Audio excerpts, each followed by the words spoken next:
বিদেশে বসে পতিত স্বৈরাচারের ফেসিবাদের যিনি দণ্ডমুণ্ড তিনি অপারেট করছেন বাংলাদেশের ভিতরে যাতে অস্থিরতা সৃষ্টি করা যায়, কিন্তু বাংলাদেশের মানুষ কোনো রকমের ষড়যন্ত্রকে বাস্তবায়ন হতে দিবে না।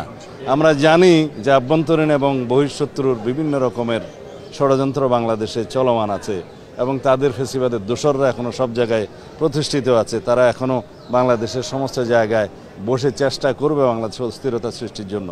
কিন্তু গণ আন্দোলনের যে আকাঙ্ক্ষা, গণবিপ্লবের পরবর্তী মানুষের যে অভিপ্রায় এবং মানুষের মধ্যে যে উচ্ছ্বাস সৃষ্টি হয়েছে তার মুখে সব কিছু ভেসে যাবে ইনশাআল্লাহ। মাননীয় প্রধান উপদেষ্টা আশা প্রকাশ করেছেন, তাদের সাথে মিটিং করেছেন যে 1 অক্টোবর থেকে তারা কাজ শুরু করবেন এবং 3 মাসের মধ্যে রিকমেন্ডেশন জমা দিতে পারবেন।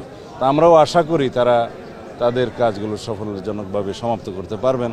আমরা আমাদের দলের পক্ষ থেকেও আমরা সকল কমিশনে আমরা আমাদের সুপারিশসমূহ প্রদান করব। ওনারা ডাকলেও যাব, না ডাকলেও যাব।